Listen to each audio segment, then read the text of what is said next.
Hello everyone. Today we're going to learn something about subject-verb agreement. Subject-verb agreement, it can simply mean that uh, there is one aspect in which the subject and the verb in a given sentence must agree with each other. That is, to be precise, the subject and the verb must agree in number basically. This means both need to be singular or both need to be plural. The basic rule states that a singular subject takes a singular verb while a plural subject takes a plural verb.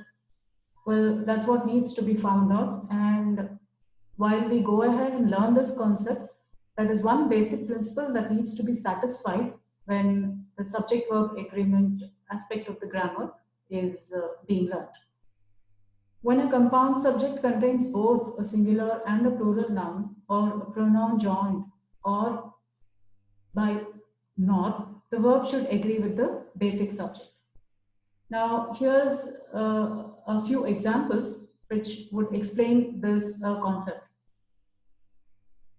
If a subject is singular, it's anything but obvious that its verb must also be singular. And it's vice versa, that is, if a subject is plural, its verb must also be plural. In present tenses, nouns and verbs form plurals in opposite ways. Nouns add an S to the singular, but verbs remove an S from the singular form. So there are certain rules which define this particular aspect of grammar. That is, a phrase and a clause between subject and verb does not change the number of the subject. And when it comes to indefinite pronouns, as subjects, singular indefinite pronoun subjects take singular verbs. Now, how do we understand this? For example, a can of lima beans sits on the shelf. Okay, so in this example, what we can see is the can is what we are referring to as the subject, and obviously the verb over here in this example turns out to be sits. So the verb sits agrees with the subject can, not with beans. So let's take another example with respect to that. The women who went to the meeting were bored. So it's very, very clear. The subject that is wanting our attention over here is women. And the first need, the first identification that the learners need to do over here is women. The subject is plural. Well, it is, if it is W-O-M-A-N, well, it is singular. Now here we see it as women, so it is plural. So it's anything but obvious that the verb which follows the subject in this particular example has to be plural as well. So the verb, if we have to identify, turns out to be verb.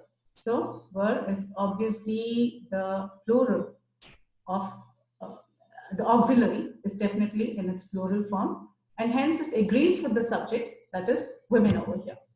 So these are some of the examples that actually explain very beautifulully the concept of the subject-verb agreement. Apart from that, see, there are so many other interesting examples that can be done. The one that that I'm sharing with you on the screen is also, he goes to the beach on Sundays. He goes. He is obviously the subject, which is apparently singular, which can be seen. So the verb also has to be in the singular form. A couple of moments ago, I just referred to the S form of the verb is what basically indicates the number that is singular. So go, goes.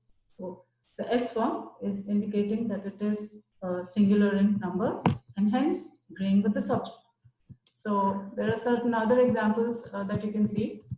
Well, coming to the tenses. For instance, in the present tense, nouns and verbs agree in opposite ways. When your subject is plural, you usually add s to show that it's plural. So, for instance, car becomes cars, baby becomes babies. But when your subject is plural, you do not add an s to your verb. Okay, so how does the principle of subject-verb agreement work over here? Let's see. Okay, The cars look expensive. Our noun is obviously cars over here. The verb, what is the verb over here? That is look. Now here it is very, very characteristic in its absence of the S form over here, the verb that is look. That is, when the verb has to be or is visible without its S form, we have to understand that the subject is in plural. That is, the cars look expensive.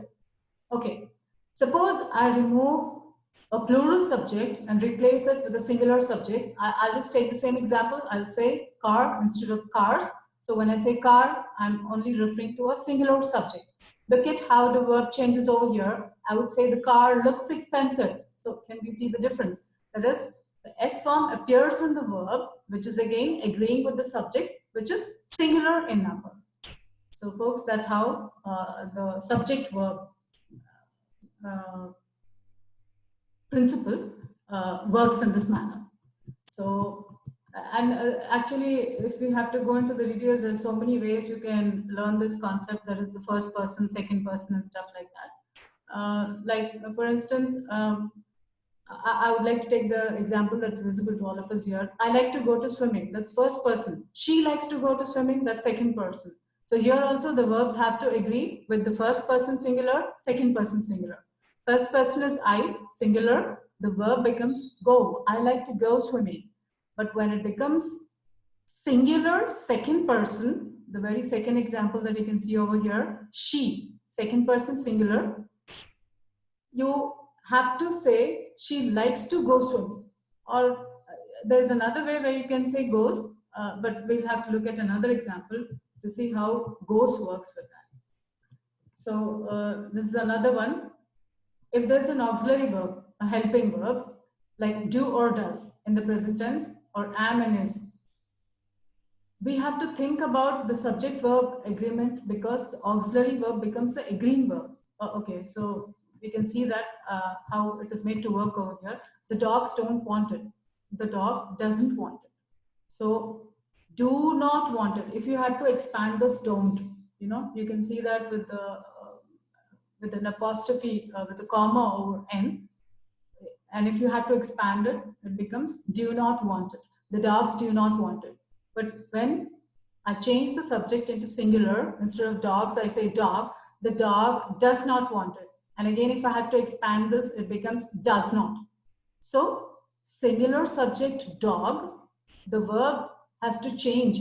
If the verb has to agree with the singular subject, the forms of the auxiliary verbs turn out to be does not. The dog does not want it. And when it is plural, the dogs do not want it. So what needs to be remembered or understood over here is do is the auxiliary verb that agrees with plural verbs, and does is the auxiliary verb or the helping verb that agrees with the singular verb. So that's how the concept basically works over here. So these are the rules that can be, it's better memorized, or maybe I would say memorizing would become secondary once you get to do it by way of numerous examples. So two singular subjects joined by an and. By and means that your subject becomes plural. And the verb needs to show this. It's the same thing as saying that they are proud of me. That is the example that is being discussed over here. My mom is happy for me. My mom and dad are proud of me. So here, the reference of the mother, only one person, that's how the singular subject comes into picture, that is. But like I read out in the rule, when there are two subjects joined by and, like if you look at the second example, my mom and dad are proud of me.